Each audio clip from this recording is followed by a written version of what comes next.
আসসালামু আলাইকুম, কেমন আছেন আপনারা সবাই? আশা করি সবাই ভালো আছেন। আমরা এবছরে মোট ৭৫% জমিতে পেঁয়াজ চাষ করছি।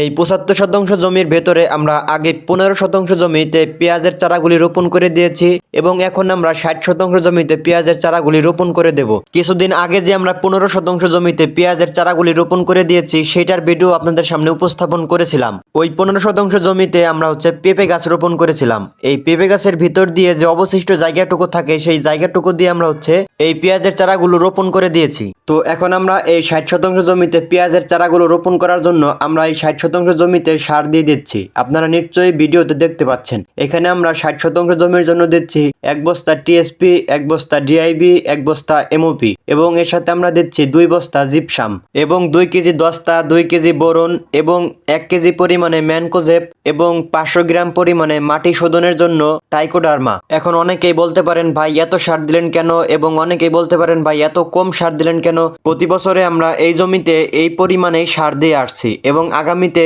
এই পরিমাণ সারই আমরা দেব। এখন আপনারা এই পরিমাণে সার দিতেও পারেন, নাও দিতে পারেন, সেটা আপনাদের ব্যক্তিগত ব্যাপার। আপনাদের একটা কথা বলে নেই, পেঁয়াজ চাষের জন্য মাটির উপর ডিপেন্ড করে সার প্রয়োগ করতে হয়। আমরা এই জমি 3টা চাষ দিয়ে প্রস্তুত করেছি। দ্বিতীয় চাষে আমরা এই সারগুলো সুন্দরভাবে প্রয়োগ করে আর একটা চাষ দিয়ে আমরা পেঁয়াজের চারাগুলি রোপণ করে দেব। পেঁয়াজের চারাগুলো জমিতে রোপণ করার আগের দিন আমরা সুন্দরভাবে এই সারগুলো দিয়ে জমিকে প্রস্তুত করে রেখেছিলাম। তারপরের দিন আমরা এই পেঁয়াজের চারাগুলি এক পাশ দিয়ে উঠাচ্ছি এবং অন্য পাশ দিয়ে আমরা পেঁয়াজের চারাগুলি রোপণ করে দিচ্ছি। ভিডিওতে যে পেঁয়াজের চারাগুলো দেখতে পাচ্ছেন, এই পেঁয়াজের চারাগুলো আমরা নিজেরাই তৈরি করেছি। এটি হচ্ছে সুপার কিং জাতের পেঁয়াজ। এই চারাগুলোর বয়স আজকে 41 দিন। আমি যখন এই পেঁয়াজের বীজগুলি মাটিতে বপন করেছিলাম তখন একটি ভিডিও আপলোড করেছিলাম। সেই পেঁয়াজের বীজ থেকেই এই চারাগুলো তৈরি হয়েছে এবং আমাদের এই পেঁয়াজের চারাগুলোতে কোন বয়সে কি পরিমাণে সার প্রয়োগ করেছি, কি কি কীটনাশক স্প্রে করেছি, সমস্ত কিছু আপনাদের দেখানোর চেষ্টা করেছি। সেই ভিডিওগুলি দেখে আসতে পারেন আমাদের চ্যানেল থেকে।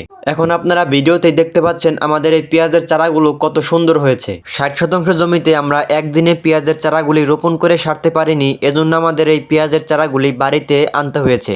বাড়িতে এনে সুন্দরভাবে পেঁয়াজের চারাগুলি সাজিয়ে রাখতেছিলাম যাতে পেঁয়াজের চারাগুলি নষ্ট না হয়ে যায়। 30% জমিতে 10 থেকে 14 জন শ্রমিকের প্রয়োজন হয়ে থাকে। মাটিগুলো বেশি ঝুরঝুরা হলে 10 জন শ্রমিকের প্রয়োজন হয় এবং মাটিগুলো যদি একটু বড় বড় থাকে তাহলে 14 জন শ্রমিকের প্রয়োজন হয়। যাই হোক, আমাদের এই পেঁয়াজের চারাগুলি রোপণের পরে 60% জমিতে 20 কেজি পরিমাণে ইউরিয়া সার দিয়ে আমরা সুন্দরভাবে ঢালাই পানি দিয়ে দেবো। যাই হোক, আজকের এই ভিডিও চারা রোপণ পর্যন্তই এবং আমাদের এই পেঁয়াজে কখন কি সার প্রয়োগ করি, কখন কি পরিচর্যা করি, সমস্ত কিছু আপনাদের দেখানোর চেষ্টা করব ইনশাআল্লাহ। ভিডিওটি ভালো লাগলে আমাদের চ্যানেলটি সাবস্ক্রাইব করে পাশে থাকবেন। ধন্যবাদ সবাইকে। আসসালামু আলাইকুম।